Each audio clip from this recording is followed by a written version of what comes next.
Hi wives, இன்னைக்கு Sunday என்ன சமையல் பார்க்கலாம் வாங்க. இன்னைக்கு வந்து வெஜ் பிரியாணி தான் வந்து செய்ய போறேன். என்ன பட்டை, லவங்கம், கிராம்பு, வெங்காயம், பச்சை மிளகாய் எல்லாமே வந்து நல்லா வதக்கி விட்டாச்சு. இஞ்சி பூண்டு பேஸ்டும் நிறைய கொஞ்சம் அதிகமா சேர்த்திருக்கேன். அப்பதான் வந்து டேஸ்ட் வந்து ரொம்ப நல்லா இருக்கும். அதுக்கப்புறம் இன்னைக்கு வந்து தக்காளியும் புதினாவும் அரைச்சுதான் வந்து சேர்த்து செய்ய போறேன். இந்த மாதிரி அரைச்சு சேர்க்கும் போது டேஸ்ட் வந்து ரொம்ப சூப்பரா இருக்கும். நார்மலா நம்ம கட் பண்ணி சேர்க்கறத விட இந்த மாதிரி அரைச்சு சேர்க்கும் போது டேஸ்ட் வைஸ் வந்து ரொம்ப சூப்பரா இருக்கும். காஷ்மீரி சில்லி பவுடர் எல்லாமே போட்டு நல்லா கலந்து விட்டுடலாம். கலந்து விட்டு ஒரு 5ல இருந்து 10 நிமிஷம் போல நல்லா வந்து இது குக் ஆகி வரணும். நல்லா வந்து கொஞ்சம் ட்ரை ஆகணும். சைடிஷ்க்கு முட்டை தக்காளி தொக்கு தான் வந்து செய்ய போறேன். தக்காளி தொக்கு செஞ்சுட்டேன். இப்ப பாருங்க நல்லா வந்து மசாலாவெல்லாம் கலந்து வந்துருச்சு.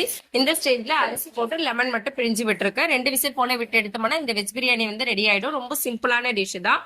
முட்டை வந்து ஆயில்ல ஃப்ரை பண்ணி எடுத்துக்கலாம். ஆயில்ல ஃப்ரை பண்ணி 2 பக்கமும் ரோஸ்ட் பண்ணி எடுத்துட்டு முட்டை தொக்கு செய்யும் போது வந்து டேஸ்ட் ரொம்ப நல்லா இருக்கும். இதுக்கு வந்து ஒரு 5 மினிட்ஸ் போல ஆகும். இந்த தக்காளி தொக்கோட சேர்த்துடலாம். கலந்து விட வேணாம். நம்ம கடைசியா வந்து சாப்பிடும் போது மட்டும் வந்து கலந்து விட்டு சர்வ் பண்ணிக்கலாம். கூட வந்து மட்டன் சுக்கா வந்து வச்சிருக்கோம். அது வந்து மார்னிங் வச்சது. வெஜ் பிரியாணி பாருங்க சூப்பரா வந்திருக்கு. ஃபிஷ் ஃப்ரைக்கு மசாலா வந்து ஒரு 2 ஹவர்ஸ் முன்னாடியே வந்து அப்ளை பண்ணி வச்சுட்டோம். இந்த மாதிரி அப்ளை பண்ணி வைக்கும் போது ஃபிஷ்ல வந்து எல்லா மசாலாவும் நல்லா இறங்கி வரும். இன்னைக்கு மதியம் எங்களோட lunch veg biryani, fish fry, முட்டை தக்காளி தொக்கு, மட்டன் சுக்கா, ஒயிட் ரைஸ், ரசம். உங்க வீட்டுல என்ன லஞ்சுன்னு சொல்லிட்டு கமெண்ட் பண்ணுங்க. தேங்க்யூ.